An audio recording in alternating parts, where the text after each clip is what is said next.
যে ব্যক্তি এশা এবং ফজর পড়বেন, নবী বলেন মান সাল্লাল বারদাইন দাখালাল জান্নাহ, যে ব্যক্তি এশার জামাত আর ফজরের জামাত এই দুই নামাজ জামাতের সাথে আদায় করবে, দাখালাল জান্নাহ, সে জান্নাতে প্রবেশ করবে।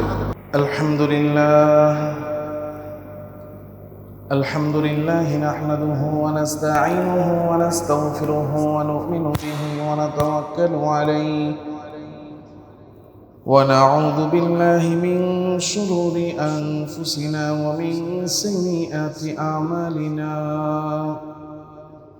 من يهد الله فلا مضل له ومن يضلله فلا هادي له ونشهد أن لا إله إلا الله وحده لا شريك له ونشهد أن سيدنا ومولانا محمدا عبده ورسوله الذي أرسله الله تعالى بالحق بشيرا ونذيرا وداعيا إلى الله بإذنه وسراجا منيرا.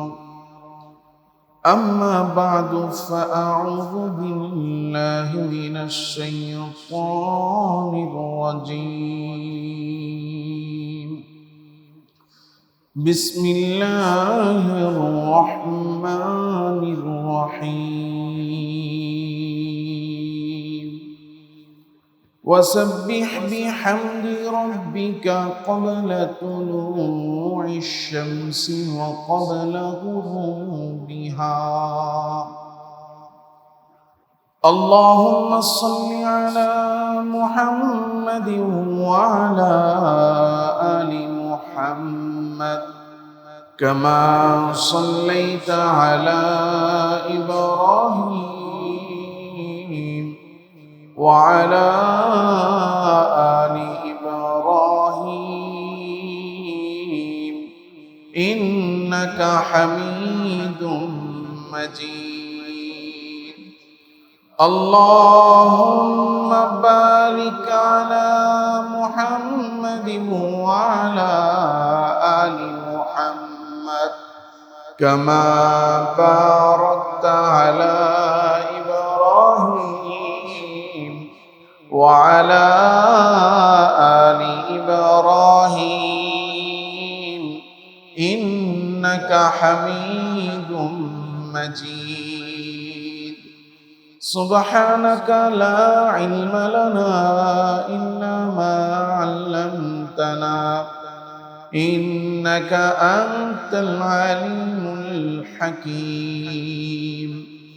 سبحانك لا علم لنا إلا ما علمتنا إنك أنت العليم الحكيم.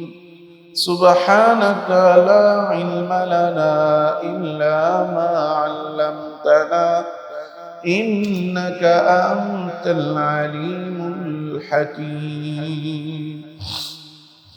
صدق الله مولانا العظيم.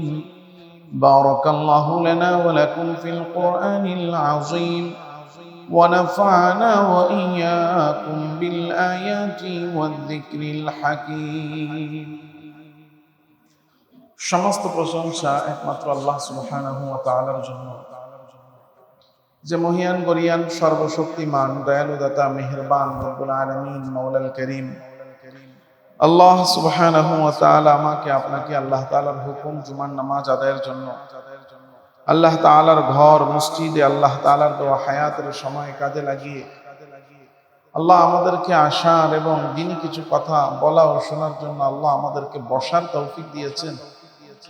এজন্য প্রত্যেকেই অন্তরের অন্তঃস্থল থেকে আল্লাহ তাআলার প্রতি কৃতজ্ঞ হয়ে কৃতজ্ঞতা আদায় করে উচ্চ স্বরে কালিমাতুশ শুকর পাঠ করি, জোরে সোরে বলি আলহামদুলিল্লাহ।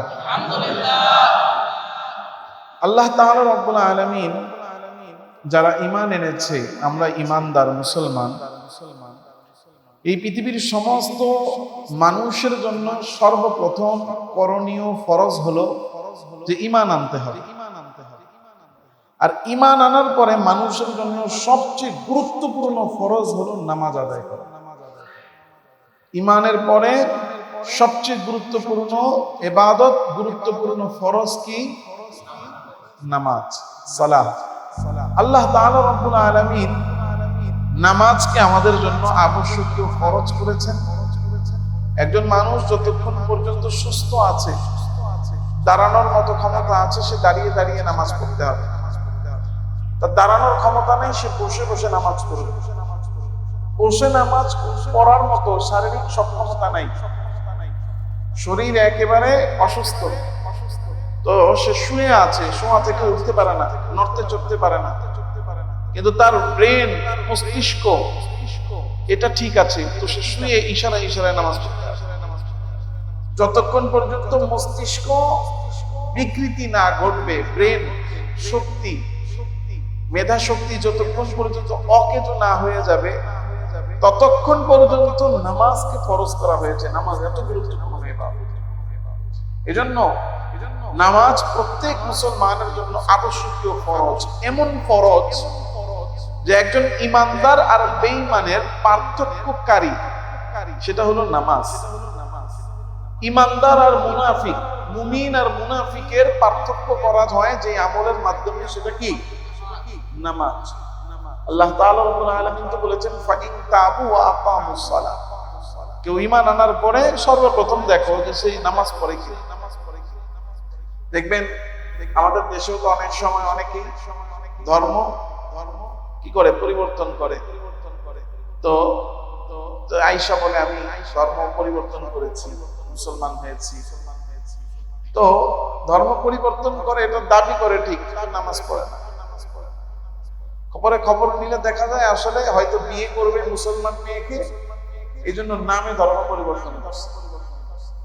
কিংবা এমন সমাজে বাস করে যে সমাজে মুসলমানরা বেশি, তো মুসলমানদেরকে আকৃষ্ট করার জন্য নামে ধর্ম পরিবর্তন করেছে। আর আরেকটা কারণে ধর্ম পরিবর্তন করে, সেটা হলো ভিক্ষাবৃত্তি। সুস্থ মানুষ, জোয়ান মানুষ কাজ করতে পারে, এসে বলে আমি মুসলমান হয়েছি, আমার কিছু সাহায্য দেন। তো এর মানে কেমন যেন বোঝা যায় যে মুসলমান ধর্মটা কি, ইসলাম ধর্ম গ্রহণ করলে, অন্য ধর্ম থেকে ইসলাম ধর্মে আসলে ভাবসাবে মনে হয় যে এই ধর্মে আসলে মনে হয় ভিক্ষাবৃত্তি করতে হয়, এটাই মনে হয় নিয়ম। কি এসে পরিচয় দেয়, মসজিদে এসে পরিচয় দিচ্ছে যে আমি ধর্ম পরিবর্তন করেছি। বালের মানুষ, যুবক মানুষ, হ্যাঁ অনেকে আছে ধর্ম পরিবর্তন করার কারণে বাড়ি ঘর, পরিবার পরিজন, আত্মীয় স্বজন সবকিছু থেকে বিতাড়িত হয়, অনেক মাসলুম হয়। আমাদের দেশটাও, পার্শ্ববর্তী দেশ তো আছেই, আমাদের দেশেও যদিও মুসলমান দেশ, কিন্তু মুসলিম দেশ হওয়ার পরেও, মুসলমানের সংখ্যা অধিক হওয়ার পরেও আমাদের দেশে কেউ যদি মুসলমান হয়, ইসলাম ধর্ম গ্রহণ করে, তো তাকেও অবর্ণনীয় নির্যাতনের শিকার হতে হয়। এটা সত্য, এটাতে কোনো কি নেই, সন্দেহ নেই, কোনো দ্বিমত নেই। তো যারা প্রকৃত পক্ষে মাজলুম হওয়ার পরেও ঈমান গ্রহণ করে, ইসলাম গ্রহণ করে, তারা কখনো মানুষের কাছে হাত পাতে না। আর যারা এটাকে বাহানা বানায়, তারা মূলত আসলে বাহানা বানানোর জন্যই, বাহানা বানিয়ে ভিক্ষা করার জন্যই, এই বাহানা হিসেবে এই ধর্মকে গ্রহণ করে। আল্লাহ তাআলা রাব্বুল আলামিন সবাইকে সহিহ বুঝ এবং পরিপূর্ণ হেদায়েত দান করেন বলি আমিন। অপারগতা তো কিছু মানুষের থাকবেই, কিন্তু কিছু মানুষের অপারগতাকে অনেকেই একটা ঢাল বানিয়ে, এটাকে একটা ব্যবসার মাধ্যম বানিয়ে নিয়েছে। আল্লাহ তাদেরকে সহিহ বুঝ দান করেন। তো ঈমানদারের পরিচয় হলো নামাজ। এই জন্য কুফরি আর ঈমান, বেঈমানি আর ঈমান, এই দুইটার মধ্যে পার্থক্যকারী যে আমল, সেটার নাম নামাজ। আল্লাহ তাআলা রাব্বুল আলামিন 5 ওয়াক্ত নামাজ আমাদের জন্য ফরজ করেছেন, আবশ্যকীয় করেছেন। তো 5 ওয়াক্ত নামাজ আমাদের জন্য ফরজ, এটা আমরা জানি। জানার পরেও পড়ি না, পড়তে পারি না। জানার পরেও আমরা পড়ি না, পড়তে পারি না। কেন? এক নম্বর কারণ তো নিজের কারণে, কারণ আমরা নামাজটা পড়তেই চাই। এক নম্বর কারণ কি? নিজ ইচ্ছা, ইচ্ছার অভাব, আগ্রহের অভাব। যে আমি নামাজটা পড়ব। নামাজ যদি কেউ পড়তে চায়, নিয়ত করে যে না আমি যেভাবে হোক নামাজ পড়বো, নামাজ ছাড়বো না, এই নিয়ত যদি কেউ করে যে আমি নামাজ পড়বো ছাড়বো না, তাহলে কখনোই তার নামাজ পরিত্যাগ করা লাগবে না, কখনোই নামাজ তার থেকে ছুটবে না। বড় জোর কখনো কখনো হয়তো তার তাকবীর এগুলা চলে যাবে, 1 রাকাত 2 রাকাত মাসবুক হবে, সর্বোচ্চ হয়তো মসজিদে গিয়ে তার জামাতটা মিস হবে। কিন্তু যদি কেউ নিয়ত করে যে আমি নামাজ পড়বো, নামাজ ছাড়বো না, তো কখনো তার নামাজ তার থেকে ছুটবে না। তো প্রথমত আমরা নামাজ পড়তেই চাই না, এটা হলো আমাদের মূল সমস্যা। দেখেন আমাদের দৈনন্দিন জীবনে ঘুম থেকে উঠে গোসল করার রুটিন, আমরা সবাই কিন্তু শতভাগ প্রস্তুত থাকি যে আমাকে গোসল করতেই হবে। যিনি সকালবেলা বাসার থেকে গোসল করে এরপরে বের হয়ে রেডি হয়ে কর্মে যান, কাজে যান, তিনি যদি কোনোদিন ব্যস্ততার কারণে, সময় স্বল্পতার কারণে কাজে যাওয়ার আগেই গোসল করতে না পারে, তো কাজে চলে গেছে, এসে কিন্তু সবার আগে সববার যত ক্ষুধাই লাগুক তার আগে গিয়ে গোসলখানায় ঢুকে। কারণ গোসলকে আমাদের জীবনের আবশ্যকীয় প্রয়োজন আমরা মনে করি। খাবার, এটাকে আমরা আমাদের জীবনের আবশ্যকীয় প্রয়োজন মনে করি। ঘুমকে আমরা আমাদের জীবনের আবশ্যকীয় প্রয়োজন মনে করি। আমাদের জীবনের অন্যান্য আনুষঙ্গিক যত কিছু আছে যেগুলোকে আমরা আমাদের জীবনের আবশ্যকীয় প্রয়োজন মনে করি, সেগুলো কোনোভাবে আমাদের কাছ থেকে ছুটে যায়। কিন্তু নামাজ আমাকে পড়তেই হবে, নামাজ এটা আমার জীবনের আবশ্যকীয় কাজ, এটা আমরা মনে করি না। যারা নামাজকে আবশ্যকীয় মনে করে যে না নামাজ আমাকে পড়তে হবে, নামাজ তো আমার জীবনের অঙ্গ, এটা আমাকে ছাড়ার কোনো উপায় নেই, এই মনোভাব যদি কারোর মধ্যে থাকে যে নামাজ আমি পড়বো ছাড়বো না, তো যে ব্যক্তি এই মনোভাব রাখবে তার কাছ থেকে নামাজ কখনো ছুটতেই পারে। এই জন্য 1 নাম্বার তো আমরা নামাজ পড়ি না, পড়তে পারি না। এর কারণ কি? এর 1 নাম্বার কারণ হলো যে আমরা নামাজ পড়তেই চাই না। দ্বিতীয়ত যে নামাজ পড়তে চাই এরপরও পড়তে পারি না। কেন? পড়তে চাওয়ার পরেও কখনো কখনো ছুটে যায়, কখনো কখনো মিস হয়। এটা আমরা যারা আছি, আমরা চেষ্টা করি নামাজ পড়তে, কিন্তু কখনো কখনো কি হয় আমাদের নামাজ ছুটে যায়, কখনো কখনো হয়তো মিস হয়ে যায়, কখনো কখনো জামাত ছুটে, কখনো কখনো যে কোনো না কোনো কারণে 1 অর্থ 2 অর্থ মিস হয়ে গেল, পারলাম না। এটা কেন হয়? এটা হয় শয়তানের কারণে। কারণ মানব জাতির পিছনে সর্বদা ইবলিসের মেহনত জারি আছে না নাই? আল্লাহ তাআলা রব্বুল আলামিনের কাছে তো ইবলিস বলেই আসছে, ফাবিমা আগওয়াইতানি লাআকুদান্না লাহুম সিরাতাকাল মুস্তাকিম। আল্লাহ, যে বনি আদমের জন্য আপনি আমারে জান্নাত থেকে বের করলেন, ওই বনি আদমরে আমিও কি করব? জান্নাতে যাইতে দিব না, জাহান্নামে পাঠাবো। তো আমি আর আপনি সুন্দর মতো 5 ওয়াক্ত মসজিদে এসে জামাতের সাথে এসে নামাজ পড়বো, আর শয়তান সেটা তাকায়া তাকায়া দেখবে, কিছুই বলবে না। এটা কি সম্ভব? শয়তানও মেহনত করে যে কোনো মূল্যে আমাদেরকে নামাজ থেকে বিরত রাখে। আর এই বিরত রাখার ক্ষেত্রে শয়তান সবচেয়ে বেশি ওয়াসওয়াসাটা দেয় এবং বেশি সফল হয় যেই নামাজে, সেটা হলো আসরের নামাজ আর ফজরের নামাজ। কোন 2 নামাজে? ফজর আর আসর, এই 2 রাকাতে শয়তান ওয়াসওয়াসা বেশি দেয়। কারণ এই সময়টাতে মানুষ সাধারণত শরীরের মধ্যে অলসতা কাজ করে। ফজরের সময় মানুষ ঘুমে থাকে, আসরের সময়ও মানুষ বিশ্রামে থাকে, কিংবা কর্ম থেকে ফিরে ক্লান্ত থাকে। এজন্য আল্লাহ তাআলা রব্বুল আলামিন এই 2 ওয়াক্ত নামাজ, ফজর আর আসর, এই 2 ওয়াক্ত নামাজের ব্যাপারে কোরআনে কারীমের মধ্যে আল্লাহ তাআলা রব্বুল আলামিন আমাদেরকে যত্নবান হওয়ার জন্য আদেশ করেছেন। ফজর আর আসরের প্রতি যত্নবান হওয়ার জন্য আদেশ করেছেন কে? হাফিযু আলাস সালাওয়াতি ওয়াস সালাতিল উসতা ওয়া কুমু লিল্লাহি কানিতিন।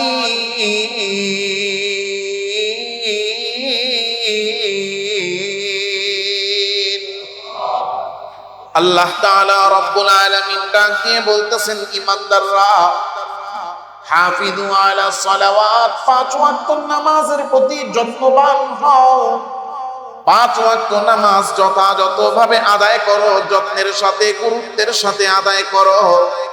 আল্লাহ তাআলা প্রথমে 5 ওয়াক্ত নামাজের কথা বলে এরপরে আবার বলছেন ওয়াসসালাতিল উসতা, মধ্যবর্তী যেই নামাজ আছে সেই নামাজের প্রতিও যত্নবান হও। মানে দিনের বেলা আর রাতের বেলা দুইটার মাঝখানে দিন শেষ হয় যেই নামাজ দিয়ে, রাত শেষ হয় যেই নামাজ দিয়ে। দিন শেষ হয় আসরের নামাজের মাধ্যমে আর রাত্র শেষ হয় ফজরের নামাজের মাধ্যমে। আল্লাহ তাআলা রব্বুল আলামিন বললেন 5 ওয়াক্ত নামাজের প্রতি যত্নবান হও, বিশেষ করে মধ্যবর্তী নামাজ ফজরের নামাজ আর আসরের নামাজের প্রতি যত্নবান হও। কারণ এই দুই নামাজের সময় শয়তান এসে ওয়াসওয়াসা এমন ভাবে দেয় যে মানুষ এই শয়তানের ওয়াসওয়াসায় পড়ে আর মাঝে মাঝে ক্লান্তিতে পড়ে অলসতার কারণে এই নামাজগুলোতে অবহেলা করে। তাই 5 ওয়াক্ত নামাজ পড়বা আর গুরুত্ব দিয়া ফজর আর আসরের নামাজ পড়বা। এই নামাজগুলোর প্রতি গুরুত্ব দেওয়ার জন্য আমারে আপনারে আদেশ করেছেন কে?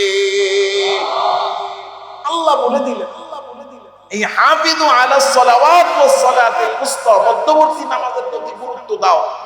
মুফাসসিরিনে কেরাম লিখেছেন এটার দ্বারা আসরের নামাজ উদ্দেশ্য। আর কোরআনে কারীমের অন্যান্য আয়াতে আল্লাহ তাআলা রব্বুল আলামিন ফজরের নামাজের গুরুত্ব দেওয়ার জন্য আমাদেরকে আদেশ করেছে। দেখেন 5 ওয়াক্ত নামাজ, পুরো 5 ওয়াক্তই ফরজ, সমান হারে ফরজ। এই 5 ওয়াক্তর মধ্যে আমরা নামাজ যারা আদায় করি না, না করার দুই কারণ। 1 নম্বর কারণ হলো যে আমি নামাজ পড়তেই চাই না। তো যারা নামাজ পড়তেই চায় না তাদের জন্য কি ফজর, কি জোহর, কি আসর, কি মাগরিব, কি এশা, ও জাগ্রত থাকা অবস্থায় ও নামাজ পড়ে না, জোহর পড়ে না, মাগরিব পড়ে না, এশা পড়ে না। তো যে ব্যক্তি জাগ্রত থেকে সুযোগ থাকা অবস্থাতেই পড়ে না, সে ঘুম থেকে উঠে কিভাবে নামাজ পড়বে? কারণ তার তো নিজের মনের মধ্যেই নামাজ পড়ার প্রতি ভালোবাসা, আগ্রহ নাই। তাহলে 1 নাম্বার হলো যারা আমরা নামাজ পড়তেই চাই না, আমরা নিজেদেরকে নিজে প্রশ্ন করি আমি ইমানদার কিনা। কারণ ইমানের পরিচয় হলো নামাজ। ইমানদার কখনো নামাজ কি করতে পারে না, পরিত্যাগ করতে পারে না। তাহলে এখন যে বয়ান হবে, আজকে আমরা যে বয়ান করব, এটা আসলে প্রথম শ্রেণীর মানুষের জন্যই না। যারা ইচ্ছাকৃত নামাজ পরিত্যাগ করে তাদের জন্য আজকের বয়ান না। আজকের বয়ান হলো আমাদের জন্য, যারা আমরা নামাজ পড়তে চাই কিন্তু কোনো কারণে আমাদের নামাজ ছুটে যায়। 2 ওয়াক্ত পড়ি, 3 ওয়াক্ত পড়ি না, 3 ওয়াক্ত পড়ি, 2 ওয়াক্ত পড়ি না। আর এখানেও খবর নিলে এমন অনেকেই পাওয়া যাবে যে 4 ওয়াক্ত পড়ে, খালি 1 ওয়াক্ত পড়ে না। কি আছে না এমন? জোহর, আসর, মাগরিব, এশা পড়ি, শুধু বাদ যায় কোনটা? ফজরটা। ফজরটা পড়তে চাই না ব্যাপারটা এমন না, ফজর পড়তে চাই কিন্তু পারি না। কেন পারি না? শয়তানের ধোঁকার কারণে, অলসতার কারণে, ঘুমের কারণে। তো আল্লাহ তাআলা রাব্বুল আলামিন এই যে নামাজ পড়তে চাচ্ছি কিন্তু অতটা গুরুত্ব দিয়ে পড়তে পারতেছি না, গুরুত্বের ঘাটতি আছে, অলসতা, ক্লান্তি, এই সমস্ত কারণে পড়তে ব্যর্থ হয়ে যাই। আল্লাহ তাআলা রাব্বুল আলামিন তাদের জন্য ফজরের নামাজের গুরুত্ব বর্ণনা করেছেন এবং ফজরের নামাজের কি ফজিলত আল্লাহ আমাদের জন্য রেখেছেন। আল্লাহ আমাদেরকে ডাক দিয়ে বলতেছেন ফজরের নামাজটা যাতে আমরা গুরুত্ব দিয়ে পড়ি। আল্লাহ কি বলেন? وسبح بحمد ربك قبل طلوع الشمس وقبل غروبها। আল্লাহ তাআলা রব্বুল আলামিন ডাক দিয়া বলেন তোমাদের রবের প্রশংসা করো, ইবাদত করো, নামাজ আদায় করো, তাসবিহাত পড়ো। কখন পড়বা? সূর্য উদয়ের আগে পড়বা। সূর্য উদয়ের আগে অর্থাৎ ভোরবেলা দাঁড়াইয়া আল্লাহ তাআলার দরবারে দাঁড়াইয়া যাবা আর নামাজটা আদায় করবা। ওয়া ক্বাবলা গুরুবিহা, আবার সূর্যটা ডুবে যাওয়ার আগে যেই নামাজ, ওই নামাজও পড়বা। আবার সূর্যটা ডুবে যাওয়ার আগে আল্লাহ তাআলা রব্বুল আলামিনের তাসবিহ, প্রশংসা পড়বা আর জিকির করবা। তাহলে দুইটা সময়ে আল্লাহ কোরআনে কারীমে আমাকে আপনাকে সূরাতুল তাহা 138 নম্বর আয়াতে আল্লাহ বলতেছেন দুইটা সময়ে আমার তাসবিহ পাঠ করবা।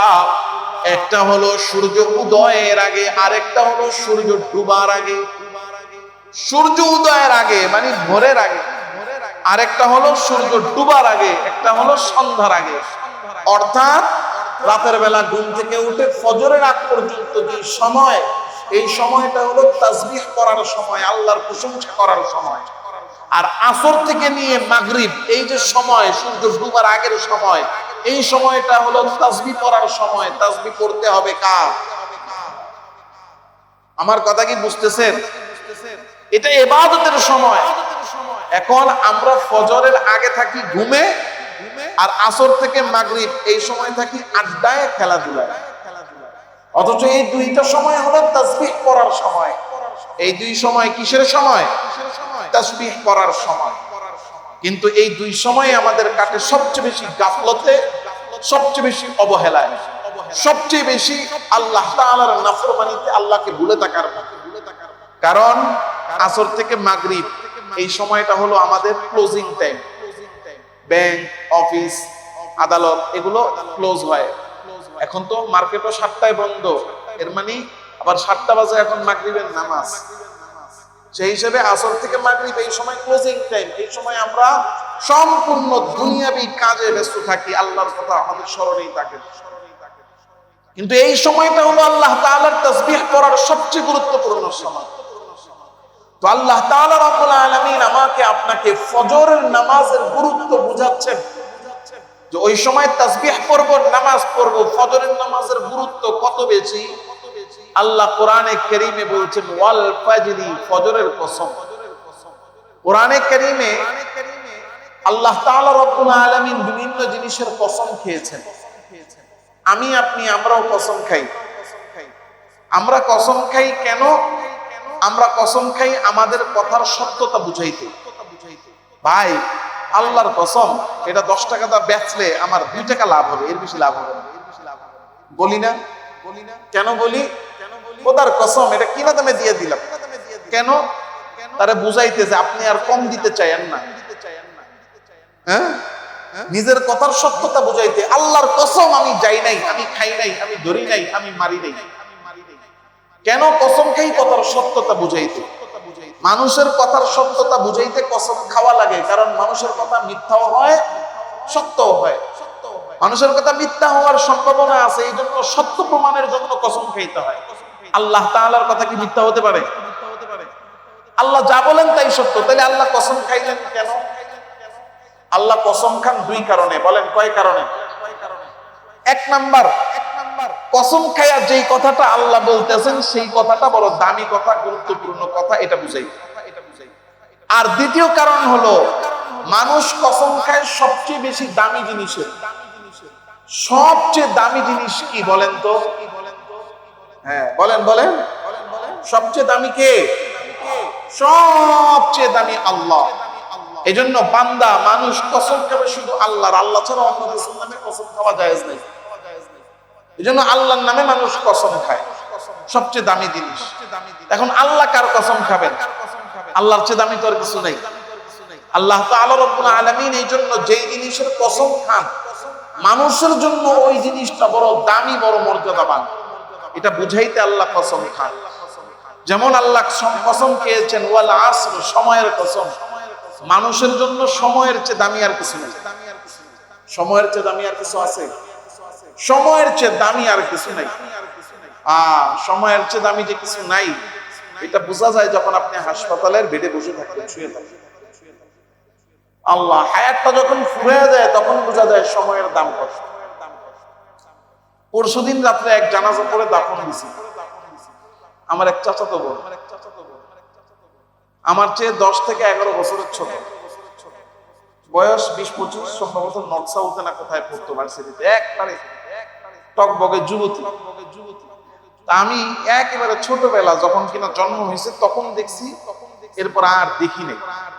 আমার মনে আছে এই বাচ্চাটা যখন হয় তখন আমার 10-11 বছর বয়স। তো আমি তারে কোলে নিয়েছিলাম। তো কোলে নেওয়ার পরে এই বাচ্চা আমার কোলে প্রসাব করছে। তো এই যে ছোটবেলা তারে দেখছি, এরপরে আর তারে দেখি নাই। এই 20-25 বছরে তাদের সাথে, মানে তার সাথে আর আমার সাক্ষাৎ হয় নাই। হঠাৎ করে পরশুদিন শুনতেছি সে মারা গেছে। কিভাবে মারা গেছে? হঠাৎ করে শরীরে জ্বর উঠছে, জ্বর 100। তো প্রথম দিন জ্বর উঠছে, স্বাভাবিকভাবে আমরা যেটা করি, জ্বর উঠলে প্রথম দিন একটু দেখি, সর্বোচ্চ একটা নাপা খায়া দেখি। দ্বিতীয় দিন না কমলে হয় ফার্মেসিতে যাই, আর যারা একটু সচেতন তারা ডাক্তারের কাছে। তো প্রথম দিন 100 জ্বর কমে নাই, দ্বিতীয় দিন হাসপাতালে গেছে ডাক্তারের কাছে। ডাক্তারের চেম্বার হলো 4 তলা, নিচতলায় লিফটে গেছে, গিয়া দেখে লিফটে প্রচুর ভিড়। সাথে যারা ছিল তারা বললো এত ভিড়ে দাঁড়ায় থাকার চেয়ে সিঁড়ি দিয়ে উঠে যায়। তো তার গায়ে তো 100 ডিগ্রি জ্বর, 4 তলা বেয়ে বেয়ে সিঁড়ি দিয়ে উঠছে। উঠে ডাক্তারের চেম্বারে গিয়ে তার সামনে বসছে। বৈশা এই 4 তলা সিঁড়ি পাইছে, আল্লাহ ভালো জানে হায়াত নেই। সে ওখানে ডাক্তারের সামনে বসে স্ট্রোক। এই স্ট্রোক থেকে ওই হাসপাতালের সাথে সাথে তারে ভর্তি নিছে এবং আইসিইউতে ঢুকেছে। আইসিইউতে ঢুকানোর পরে চেক আপ করে বলতেছে তার চিকিৎসার জন্য যা যা দরকার এখানে নাই। সেখান থেকে ঢাকার নাম করা বড় একটা হাসপাতাল স্কয়ার হাসপাতালে নিয়ে তারে ভর্তি করছে। ওখানে লাইফ সাপোর্ট, 3 দিন লাইফ সাপোর্ট। 3 দিন পরে আর ডাক্তার বলতেছে যে আর সম্ভব না, আপনারা এখন নিয়ে যান। তাহলে একজন মানুষ টকবকে যুবতী, মাত্র 25 বছর, 24, 25 বা 26 বছর বয়স হবে, এর বেশি হবে না কোনোভাবেই। সুস্থ মানুষ হয়তো স্কুলে যাচ্ছে, কলেজে যাচ্ছে, ঈদ যে গেল, ঈদেও হয়তো আনন্দ করেছে, কিন্তু সে একদিনের জ্বরে আল্লাহ তাআলা রব্বুল আলামিনের কাছে চলে গেছে। হায়াত কি জিনিস, সময়ের মূল্য আমরা দিতে জানি না। আমরা তো মনে করি এখন অনেক সময় বাকি আছে, 60 বছর হয়ে গেছে, সময় তো আমার ফুরায় নাই, আরো আছে। 30 বছর হয়ে গেছে, মাত্র 30, আমার বয়স 30। হ্যাঁ, আমার কাকার বয়স তো এখনো, মামার বয়স তো এখনো, খালুর বয়স তো এখনো 60। তাহলে ওনার বয়স অনুযায়ী তো আমার এখনো 30 বাকি। আমরা এই হিসাব করি। তো আমি সেদিন জানাজা পড়তে দাঁড়ায় চিন্তা করতেছি যে আমার কোলে প্রসাব করছে, আমি তার জানাজা পড়তে আসছি। আল্লাহ, এরকম জানাজা কি আমরা পড়ি না? বলেন বলেন বলেন। এমন জানাজা আমরা একটা দুইটা না, বহু পড়ি, কিন্তু আমরা সেখান থেকে শিক্ষা নেই না, কারণ সময়ের মূল্য আমরা বুঝি না। কিন্তু সময়ের যে মূল্য কত বেশি, এই জন্য আল্লাহ কোরআনে কারীমে কসম খাচ্ছেন, ওয়াল আসর, সময়ের কসম। তো কোরআনে কারীমে আল্লাহ যেই জিনিসের কসম খান সেই জিনিসটা বড় দামি জিনিস। আল্লাহ কোরআনে কারীমে ফজরের কসম খাচ্ছেন, ওয়াল ফাজর, ফজরের কসম, কারণ ফজরের নামাজটার দাম অনেক বেশি। কার কাছে? এত বেশি যে আল্লাহ তাআলা রব্বুল আলামিন কোরআনে কারীমে কিন্তু বলেন নাই যোহরের নামাজ আদায় করো, আসরের নামাজে লম্বা কেরাত পড়ো, মাগরিবের নামাজটা ধীরে সুস্থে পড়ো। এই ধরনের কথা আল্লাহ কোরআনে কারীমে অন্য নামাজের ব্যাপারে বলেন নাই। আসরের ব্যাপারে বলেছেন যত্নবান হতে, অন্যান্য নামাজগুলো আল্লাহ বলেছেন আদায় করতে, কিন্তু ফজরের ব্যাপারে আল্লাহ তাআলা রব্বুল আলামিন শুধু নামাজ পড়তেই বলেন নাই, ফজরের নামাজে আল্লাহ কোরআনের তিলাওয়াতকে লম্বা করার আদেশ করে দিয়েছেন। আকিমিস সালাতা লিদুলুকিশ শামসি ইলা গাসাকিল লাইলি ওয়া কুরআনাল ফাজর ইন্না কুরআনাল ফাজরি কানা মাশহুদা। আল্লাহ তাআলা রব্বুল আলামিন বলেন, সূর্যটা ঢলে যাওয়ার পর থেকে যতক্ষণ পর্যন্ত রাতের অন্ধকার থাকে, যতক্ষণ পর্যন্ত রাতের অন্ধকার থাকে নামাজ পড়তে থাকো। অর্থাৎ রাতের বেলায় ইশার নামাজ পড়বেন, এরপরে মাঝরাতে উঠে তাহাজ্জুদের নামাজ পড়বেন। আবার রাত্রটা যখন শেষ হয়ে যাবে, একেবারে শেষ ভাগে এসে ফজরের নামাজ পড়বা। আল্লাহ তাআলা রব্বুল আলামিন বলেন, নামাজ পড়বা ওয়া কুরআনাল ফাজরি, এবং ফজরের নামাজে কোরআন তিলাওয়াত করবা। ফজরের নামাজে যে তিলাওয়াত করবা, এই তিলাওয়াতটা একটু দীর্ঘ করবা, লম্বা করবা, কারণ ইন্না কুরআনাল ফাজরি কানা মাশহুদা। ফজরের নামাজের সময় সমাবেশ ঘটে, কারণ বান্দারা যখন ফজরের নামাজ পড়ে আসমান থেকে ফেরেশতারা তখন দলে দলে নামে। ফজরের নামাজের সময় ফেরেশতাদের সমাবেশ ঘটে। আর ফেরেশতারা যখন এসে দেখে ফজরের তিলাওয়াত চলতেছে, তো তখন ফেরেশতারা এই তিলাওয়াতের চতুর্দিকে সমাবেশ ঘটায় ফেলে।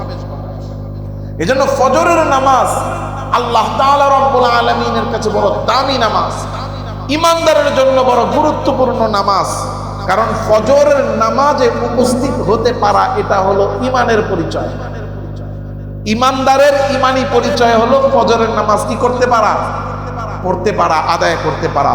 হযরত আবু হুরায়রা রাদিয়াল্লাহু তাআলা আনহু বর্ণনা করেন, নবীজি সাল্লাল্লাহু আলাইহি ওয়াসাল্লাম ইরশাদ করেছেন, মুসলিম শরীফের 651 নম্বর হাদিস, নবীজি সাল্লাল্লাহু আলাইহি ওয়াসাল্লাম বলেন যে ইন্না আতকালা সালাতিন আলাল মুনাফিকিনা সালাতুল ইশা ওয়া সালাতুল ফজর। মুনাফিক যারা, তাদের জন্য সবচেয়ে কঠিন হলো দুইটা নামাজ। মুনাফিকদের জন্য কঠিন নামাজ কয়টা? দুইটা।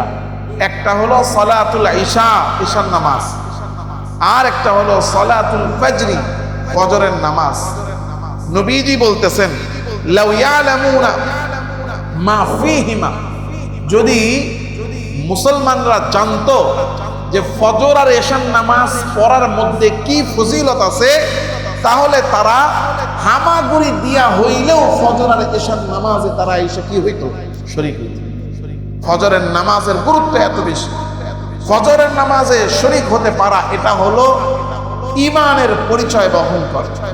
কারণ ফজরের নামাজ যারা আদায় করে, ফজর নামাজ আদায়কারী সারাদিন আল্লাহর জিম্মাদারিতে থাকে। দেখেন না, সরকারের পক্ষ থেকে বিভিন্ন সময় বিভিন্ন জনের নিরাপত্তার জন্য গানম্যান দেওয়া হয়নি, যে উনি সরকারি নিরাপত্তা প্রাপ্ত। ফজরের নামাজ যারা পড়বে তারা আল্লাহ তাআলা রব্বুল আলামিনের পক্ষ থেকে নিরাপত্তা প্রাপ্ত। আল্লাহ তাআলা রব্বুল আলামিনের নবী জনাবে মুহাম্মদুর রাসূলুল্লাহ সাল্লাল্লাহু আলাইহি সাল্লাম নবীজি হাদিসে বলছেন, আন জুনদুব আল কাসরি রাদিয়াল্লাহু আনহু, জুনদুব আল কাসরি রাদিয়াল্লাহু আনহু বর্ণনা করেন, নবীজি সাল্লাল্লাহু আলাইহি সাল্লাম বলেন, মান সাল্লা সালাতাস সুবহি ফাহুয়া ফি যিম্মাতিল্লাহ, যে ব্যক্তি ফজরের নামাজ পড়লো সে ব্যক্তি আল্লাহ তাআলা রব্বুল আলামিনের জিম্মাদারিতে চলে গেল। সারা দিন আল্লাহ তার নিরাপত্তার জিম্মাদারি নিয়ে নিয়েছে। কারণ ফেরেশতারা যখন, ঈমানদার যখন ফজরের নামাজ পড়ে, তখন ফেরেশতারা তার সাক্ষী হয় এবং তারা গিয়ে আল্লাহ তাআলা রব্বুল আলামিনের কাছে তার ব্যাপারে সাক্ষ্য দেয়। হাদিসের মধ্যে এসেছে, মুসলিম শরীফের 632 নম্বর হাদিস, নবীজি সাল্লাল্লাহু আলাইহি ওয়াসাল্লাম বলেন যে মানুষের জন্য দৈনিক দুইটা শিফটে ফেরেশতারা এসে কি করে, পাহারা দেয়। দেখবেন বাসাবাড়ি, বড় অফিস, বিভিন্ন জায়গায় সিকিউরিটি গার্ড, এটিএম বুথে গেলেও দেখবেন সিকিউরিটি গার্ডের কি আছে, শিফট আছে। শিফট 8 ঘন্টা করে 3 শিফটে 3 জন থাকে, 12 ঘন্টা করে হলে 2 শিফটে 2 জন security guard, shift by shift. ফেরেশতাদেরও শিফট আছে। ফজর থেকে নিয়ে মাগরিব পর্যন্ত, আসর পর্যন্ত এক শিফট, আবার এই আসর থেকে নিয়ে পরের দিন ফজর পর্যন্ত আরেক শিফটের ফেরেশতা। তো যখন কিনা এক ফজরের নামাজ চলে, তখন একদল ফেরেশতা তো আসে, আর একদল ফেরেশতা আসে। তারা এসে এরা চলে যায়, আবার আসরের সময় আরেক দল আসে, এসে এরা চলে যায়। তো আল্লাহ তাআলা রব্বুল আলামিনের কাছে যখন ফেরত যায়, ফজরের সময় এক গ্রুপ চলে গেছে, তো আল্লাহ তাআলা রব্বুল আলামিন জিজ্ঞাসা করেন যে ফিমা তারাকতুম ইবাদি, তোমরা আমার বান্দাদেরকে কোন অবস্থায় রেখে এসেছো? তখন ফেরেশতারা উত্তর দেয়, তারাকনাহুম ওয়া হুম ইউসাল্লুন, হে আল্লাহ, আমরা তো দেখে আসলাম তারা আপনার জন্য নামাজ আদায় করতেছে। ফজরের নামাজ যখন বান্দা পড়ে, তো ফেরেশতা যারা থাকে এক গ্রুপ থাকে, আরেক গ্রুপ আসে, এসে তারা দেখে এরা ফজরের নামাজ পড়তেছে। তো নামাজ পড়া অবস্থায় এই গ্রুপ আসলে আরেক গ্রুপ চলে যায়। যখন তারা চলে যায়, তো আল্লাহ জিজ্ঞাসা করেন, ফিমা তারাকতুম ইবাদি, আমার বান্দাদেরকে কোন অবস্থায় ছেড়ে এসেছো? তারা বলে, তারাকনাহুম ওয়া হুম ইউসাল্লুন, আল্লাহ আমরা তো রেখে আসলাম, এরা কি করতেছে? নামাজ আদায় করতেছে। আবার আসরের সময় একই এক গ্রুপ যায় এক গ্রুপ আসে, আল্লাহ জিজ্ঞাসা করেন ফিমা তারাকতুমুহু, কোন অবস্থায় আমার বান্দাদেরকে ছেড়ে এসেছো? বলে তারাকনাহুম ওয়া হুম ইউসাল্লুন, তাদেরকে ছেড়ে এসেছি তারা এমন অবস্থায় যে তারা নামাজ আদায় করতেছে। এজন্য ফজর এবং এশা এই দুইটা নামাজ যারা আদায় করবে আল্লাহর পক্ষ থেকে তাদের জন্য শুধুমাত্র ফজিলত না, বরং সরাসরি তাদেরকে আল্লাহ জান্নাতের সুসংবাদ দিয়ে রাখছে। কারণ ফজর আর এশা আদায় করা, এই দুইটা নামাজ যদি কেউ আদায় করলো, এশা পড়লো পরে আবার ফজর করলো, সে রাতের বেলা যদি সারা রাত্র ঘুমায়, সে সারা রাত্র ঘুমায় নাই। যে ব্যক্তি এশা জামাতের সাথে পড়েছে, ফজরের নামাজ জামাতের সাথে পড়েছে, সে সারা রাত্র ইবাদতের নেকি পাবে। কারণ আল্লাহ রাসূল সাল্লাল্লাহু আলাইহি ওয়াসাল্লাম বলেছেন, হযরত উসমান ইবনে আফফান রাদিয়াল্লাহু তাআলা আনহু থেকে বর্ণিত, মান সাল্লাল ইশা ফি জামাআতিন ফাকান্নামা কামা নিসফাল লাইল, যে ব্যক্তি এশার নামাজ জামাতের সাথে আদায় করলো, সে যেন অর্ধরাত্রি ইবাদত করলো। ওমান সাল্লাল ফাজর সাল্লাস সুবহা ফি জামাআতিন ফাকান্নামা সাল্লাল লাইলা কুল্লাহু, এশার নামাজ জামাতের সাথে আদায় করেছে, সে যেন অর্ধেক নামাজ অর্ধেক রাত্র পর্যন্ত ইবাদত করে। পরে গিয়ে আবার ফজরের নামাজ আদায় করেছে, সে অর্ধেক না, সে পুরো রাত্র ইবাদতের নেকি পেয়ে। আল্লাহ তাআলা রব্বুল আলামিন এত ফজিলত রেখেছে যে আল্লাহর রাসূল সাল্লাল্লাহু আলাইহি ওয়াসাল্লাম বলেন, মান সাল্লাল বারদাইন দাখালাল জান্নাহ, নবীজি বলতেছেন যে দুই ঠান্ডার নামাজ পড়বে, দুই ঠান্ডা, বলেন দুই ঠান্ডার নামাজ যে পড়বে, দুই ঠান্ডার নামাজ যে পড়বে, নবী বলেন দাখালাল জান্নাহ, সে জান্নাতে প্রবেশ করবে। দুই ঠান্ডা কি? রাতের বেলা এক ঠান্ডা, ভোরবেলা আরেক ঠান্ডা। রাতের ঠান্ডা হলো এশা, ভোরের ঠান্ডা কি? ফজর। যে ব্যক্তি এশা এবং ফজর পড়বেন, নবী বলেন মান সাল্লাল বারদাইন দাখালাল জান্নাহ, যে ব্যক্তি এশার জামাত আর ফজরের জামাত এই দুই নামাজ জামাতের সাথে আদায় করবে, দাখালাল জান্নাহ, সে জান্নাতে প্রবেশ করবে। এখন আমাদের অবস্থা হলো ফজরে এশায় টুকটাক যাই পাওয়া যায়, ফজরে মসজিদ পুরা খালি। কথা বলেন না? উনি ফজর জীবনে এক ওয়াক্তও পড়ে নাই, জীবনে এক ওয়াক্তও পড়ে নাই, এমনিও নামাজ পড়ে না। হঠাৎ করে কোনো এক কারণে মসজিদে ঢুকে গেছে, যেই বেলায় ঢুকছে কপালটা খারাপ, ওই বেলায় খালি ইমাম সাহেব ছুটি দেয়। হ্যাঁ, বছরে জীবনে ঢুকছে একবার মসজিদে, ঢুকাই দেখে ইমাম সাহেব কই গেছে, ছুটিতে গেছে। এই এলাকা গরম হয়ে গেছে, মসজিদে কি ইমাম সাহেবরে না পাইলে ভাল লাগে না। আল্লাহ, কি এরকম আছে না আমাদের সমাজে মুসল্লি? অথচ আমরা ফজরের নামাজ কোনো গুরুত্বই দেই না। অথচ ফজরের নামাজের মতো ফজিলতপূর্ণ নামাজ, একজন ইমানদারের জীবনের বরকত শুরুই হয় ফজর থেকে। একজন ইমানদার আল্লাহর জিম্মাদারিতে যায় ফজরের নামাজের মাধ্যমে। এখন নামাজ পড়বো কি? ওই যে বলছি না, আমরা তো ফজর দূরের কথা, যোহর আসর মাগরিব এশা, মসজিদের সাথে দরজার সাথে ঘর, মসজিদের দরজার সাথে দোকান, মসজিদের দরজার সামনে বসে আড্ডা দিচ্ছে, মসজিদে নামাজ চলতেছে, এরপর নামাজ পড়ে কম না বেশি? কথা কয় না। অন্য কিছু নিয়ে আওয়াজ করি নেই, নামাজ লয়ে আওয়াজ করছি। এরপরে যদি কারো গায়ে লাগে, হ্যাঁ সবাই মিলে যেটা বানতে হবে। কথা কন না কে মুরব্বী? ঠিক আছে না? নামাজের ওয়াজ করার পরেও যদি কারো খারাপ লাগে, কষ্ট লাগে, হেরে বান দিব। আমি না, আপনারা দিবেন আর সবাই মিলে। আল্লাহ, মসজিদের গেটের সামনে বসে চা খাচ্ছি, আড্ডা দিতেছি, মসজিদের গেটের সামনে বসে দোকানদারি করতেছি, মসজিদের সামনে আমার ঘর, খালি দুতলা থেকে নাইমাই গেটটায় ঢুকবো। এরপরও সপ্তাহের পর সপ্তাহ পার হয়ে যায়, কি ফজর, কি জোহর, কি আসর, কি মাগরিব, কি এশা, সারা সপ্তাহে জুমার দিন আসেও শেষে আয়া এবার ডিঙ্গান শুরু করে। বাবার বয়সী, চাচার বয়সী, মুরব্বী, ছোট ভাই, বন্ধু, বড় ভাই, কাউরে মানে না, খালি ডিঙ্গায়, ডিঙ্গাইতে সামনে আহে। একজনে কানে গিয়ে কয়, এত ডিঙ্গান কে?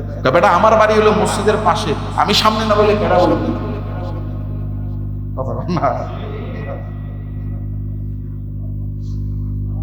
অথচ সারা সপ্তাহ ঘরের সাথে মসজিদ, এক ওয়াক্ত নামাজ পড়ে। আমি কিন্তু শুধুমাত্র আমাদের নামাজের ব্যাপারে আমাদের অবহেলাটা বোঝানোর জন্য এই কথা বলছি। আমি কারো দোষ বলি নাই, যে নামাজ থেকে আমরা কত দূরে, নামাজের সাথে আমাদের সম্পর্ক নাই। অথচ আল্লাহ রাসূল সাল্লাল্লাহু আলাইহি সাল্লাম যখন মৃত্যু সজ্জায় শায়িত, আজরাইল ও আয়েশা নবীজির কাছ থেকে অনুমতি নেয়, আমি কি আসবো? আল্লাহ রাসূল সাল্লাল্লাহু আলাইহি সাল্লাম, আল্লাহু আকবার, হাদিসের মধ্যে এসেছে আল্লাহ রাসূল যখন মরসে মুহূর্তে, মৃত্যুর আগ মুহূর্ত, মৃত্যুর যন্ত্রণাটা তো সবার জন্যই আছে, তো আজরাইল আলাইহিস সালাম যত জনের জান বের করছেন, নবীজির চেয়ে আরামে আর কারো জান বের করবে? আল্লাহ রাসূল সাল্লাল্লাহু আলাইহি ওয়াসাল্লামের জান কবজ হবে, এর আগ মুহূর্ত আল্লাহ রাসূল সাল্লাল্লাহু আলাইহি ওয়াসাল্লাম বারবার ঘামায়া যাচ্ছে। চিকন ঘাম একটা বের হয় না, মানুষ টেনশনে পড়লে, পেরেশানিতে পড়লে, কষ্টে পড়লে, আল্লাহ রাসূলের কপাল থেকে চিকন ঘাম বের হচ্ছে। আম্মা জান আয়েশা রাদিয়াল্লাহু তাআলা আনহার সাথে তিনি ঘামটা রুমাল দিয়ে মুছে দিচ্ছেন। তিনবার মোছা হয়েছে ঘাম। আল্লাহ রাসূল সাল্লাল্লাহু আলাইহি ওয়াসাল্লামের মুখ দিয়ে বের হয়ে গেছে, ইন্না লিল মাউতি সাকারাত, আসলেই মৃত্যুর যন্ত্রণা বড় কঠিন। আল্লাহর রাসূলের মুখ দিয়ে যদি এই কথা বের হয় যে মৃত্যুর যন্ত্রণা আসলেই বড় কঠিন, তাহলে আমার আপনার মৃত্যুর অবস্থাটা কি হবে? ওই অবস্থাতেও আল্লাহর রাসূল সাল্লাল্লাহু আলাইহি ওয়াসাল্লাম ডাক দিয়ে বলতেছেন, আসসালাহ আসসালাহ আসসালাহ উম্মতি আসসালাহ, আমার উম্মত নামাজ পড়ো, নামাজ পড়ো, নামাজ পড়ো, নামাজ ছেড়ো না, নামাজে অবহেলা করো না, নামাজ ছেড়ো না, নামাজ আদায় করো, নামাজ পড়ো, নামাজে গুরুত্ব দাও, নামাজের প্রতি যত্নবান হও। আর আমরা ঘরের সাথে মসজিদ নাই, বা শুধু মসজিদে ঢুকবো, সপ্তাহের পর সপ্তাহ পার হয়ে যায়, ফজর তো দূরের কথা, জোহর আসর মাগরিব এসব আমাকে মসজিদে খুঁজে পাওয়া যায়। অথচ নামাজ হলো আল্লাহ তাআলা রব্বুল আলামিনের সাথে বান্দার দিদার লাভের সবচেয়ে সহজ উপায়। যারা ফজর এবং এশার নামাজ আদায় করবে, আল্লাহ তাআলা রব্বুল আলামিন তাদেরকে দিদার আল্লাহ তাআলা রব্বুল আলামিন দান করবেন। নবীজি সাল্লাল্লাহু আলাইহি ওয়াসাল্লাম সাহাবায়ে কেরামকে নিয়ে বসে আছেন। হযরত জাদিদ ইবনে আব্দুল্লাহ রাদিয়াল্লাহু তাআলা আনহু বর্ণনা করেন, একদিন রাতের বেলা নবীজি সাল্লাল্লাহু আলাইহি ওয়াসাল্লাম সাহাবায়ে কেরামকে নিয়ে বসে আছেন খোলা জায়গায়, আকাশের মধ্যে পূর্ণিমার চাঁদটা দেখা যায়। আপনাদের কি খারাপ লাগতেছে? আকাশের মধ্যে পূর্ণিমার চাঁদ দেখা যায়। আল্লাহর রাসূল সাল্লাল্লাহু আলাইহি ওয়াসাল্লাম বললেন, এই যে পূর্ণিমার চাঁদ যেভাবে দেখা যাচ্ছে, তোমরা কি ঠিক এইভাবে আল্লাহকে দেখতে চাও? আপনারা চান? আল্লাহ তাআলা রব্বুল আলামিন কে তোমরা যদি এমন পূর্ণিমার চাঁদের মতো একেবারে প্রকাশ্যে নিজেদের সামনে দেখতে চাও, যেখানে কোনো পারাপারি হবে না, হুড়াহুড়ি হবে না, দেখার জন্য কোনো ধরনের কোনো প্রতিবন্ধকতা থাকবে না, আর আকাশের চাঁদ তো উন্মুক্ত খোলা, তবুও তো আমরা দেখতে পারি না। পুরান ঢাকার মানুষ তো আরো বেশি দেখতে পারে না। কি দেখতে হইলে খালের পাড়ে যেতে হবে। আল্লাহু আকবার। কারণ এত ছাদ, এত চিপা চাপা যে চাঁদ দেখার জন্য প্রতিবন্ধকতা তৈরি হয়ে গেছে। সাহাবায়ে কেরামকে আল্লাহ রাসূল বলেন, তোমরা কি কোনো প্রতিবন্ধকতা ছাড়া সরাসরি আল্লাহকে এমন উন্মুক্তভাবে দেখতে চাও? যদি আল্লাহকে দেখতে চাও, তাহলে তোমরা ফজর এবং এশা এই দুইটা নামাজের প্রতি গুরুত্ব দাও। কোনো কিছুই শয়তানের ওয়াসওয়াসা, কোনো কাজের ব্যস্ততা, কোনো কিছু, কোনো ক্লান্তি, কোনো ঘুম, কোনো ধরনের অলসতা যেন তোমাদেরকে এই দুই নামাজ থেকে যেন ফিরিয়ে রাখতে না পারে। যদি তোমরা এই দুই নামাজ ফজর এবং এশা গুরুত্ব দিয়ে আদায় করতে পারো, তো আল্লাহ তাআলা রব্বুল আলামিনের দিদার আল্লাহ তোমাদেরকে দান। দেখেন ফজরের নামাজের গুরুত্ব এত বেশি। ফজরের নামাজ যারা পড়ে তারা আল্লাহর জিম্মায় থাকে। বলেন, ফজরের নামাজ যারা পড়ে তারা কি থাকে? আল্লাহর জিম্মায় থাকে। দুই নাম্বার, ফজরের নামাজ যারা পড়ে তাদেরকে আল্লাহ তাআলা জান্নাতের সুসংবাদ দিয়েছেন। মান সাল্লাল বারদাইন দাখালাল জান্নাহ। ফজর আর এশা যারা পড়বে তারা জান্নাতে প্রবেশ করবে। তাইলে ফজর আর এশা আদায়কারীকে সুসংবাদ দেওয়া হয়েছে কিসের? জান্নাতের। বলেন কিসের? তাহলে 1 নাম্বার তারা আল্লাহর জিম্মায় থাকবে, 2 নাম্বার জান্নাতের সুসংবাদ, 3 নাম্বার আল্লাহর দিদার লাভ করবে। 3 নাম্বার কি? আল্লাহর দিদার লাভ করবে। 4 নাম্বার পুরস্কার, আল্লাহ তাদেরকে জাহান্নাম থেকে মুক্তি দিবেন। আল্লাহ রাসূল সাল্লাল্লাহু আলাইহি ওয়াসাল্লাম বলেন, হযরত ওমর ইবনে রাইব রাদিয়াল্লাহু তাআলা থেকে বর্ণিত, এটা মুসলিম শরীফের 634 নম্বর হাদিস। তিনি বলেন, সামিআতু রাসূলুল্লাহ সাল্লাল্লাহু আলাইহি ওয়াসাল্লাম ইয়াকুল লা ইয়ালিজান নার আহাদুন সাল্লা ক্বাবলা তুলুইশ শামসি ওয়া ক্বাবলা গুরুবিহা ইয়ানি আল ফজর ওয়াল আসর। যে ব্যক্তি সূর্য উদয়ের আগের নামাজ পড়বে এবং সূর্য অস্ত যাওয়ার আগের নামাজ পড়বে, অর্থাৎ ফজর এবং আসর, এই 2 নামাজ যে ব্যক্তি আদায় করবে, নবী বলেন কোনোভাবেই লা ইয়ালিজান নার, ওই ব্যক্তি কোনোদিনই জাহান্নামে প্রবেশ করবে না। জাহান্নাম থেকে মুক্তির সুসংবাদ। তাহলে 1 নাম্বার, যে ব্যক্তি ফজরে এশা পড়বে তার জন্য কি হবে? আল্লাহ তাআলা রব্বুল আলামিনের জিম্মাদারি। 2 নাম্বার, তাকে জান্নাতের সুসংবাদ। 3 নাম্বার, ফজর আর এশা যারা পড়ে তারা আল্লাহর দিদার লাভ করবে। 4 নাম্বার, ফজর এবং আসর যারা পড়বে তাদেরকে আল্লাহ জাহান্নাম থেকে মুক্তি দান করবে। 5 নাম্বার, আল্লাহর রাসূল বলতেছেন, ফজরের 2 রাকাত নামাজ এই সারা পৃথিবীতে যা আছে সব কিছুর চেয়ে আল্লাহর কাছে উত্তম। তাহলে আমার ফজরের নামাজ ছুটে যাক, সমস্যা নাই, কিন্তু আমার 100 টাকা পাইলেই আমি খুশি। চিন্তা করে দেখেন, শীত নাই, গরম নাই, এই যে আমাদের পাশেই তো শেখ বাজার, এই একটু সামনে গেলে এই বাদামতলি, হ্যাঁ, রাত্রেবেলা গাড়িগুলো আসে কয়টায়? 12টার পরে ঢোকা শুরু করে মাত্র। 1টা 2টা 3টা 4টা 5টা, ওই যে গাড়ি 12টায় ঢুকুক, 1টায় ঢুকুক, 3টায় ঢুকুক, যারা আড়তদার ওনারা রাত্রে 3টা থেকে এসে কি করে? গাড়ি খুইলা নামানো শুরু করে। আমার অনেক মুসল্লি আছে বাদামতলি, দেখতাম ফজরের নামাজের সময় আমি বাসার থেকে নেমে মসজিদে যেতাম, ওনারা দেখি সব যাইতেছে। কই যান? হুজুর যাইতেছে ঘাটে। তো শীত নাই, গরম নাই, 12 মাস রাত্রে 1টায় ঘুমাক, 1টায় ঘুমাক, 12টায় ঘুমাক। ঢাকা শহরের মানুষ 12টা লাগে কেউই ঘুমায় না। তো 12টায় ঘুমাইলো, 12:30টায় 1টায় ঘুমাইলো, ওই 3টা বাজে উঠেই হাঁটা দেয়, 4টা বাজে উঠেই হাঁটা দেয়। মিস নাই। কারণ ওইটাকে সে কাজ বানাইছে, ফজরের নামাজকে আমরা কাজ বানাইছি। কথা বলেন না? Presents by Kuakata media centre. হক্কানি আলেমদের নিত্য নতুন ভিডিও পেতে আমাদের চ্যানেলটি সাবস্ক্রাইব করুন। কুয়াকাটা মিডিয়া সেন্টার, ইসলামিক বিনোদনের বিশ্বস্ত সঙ্গী।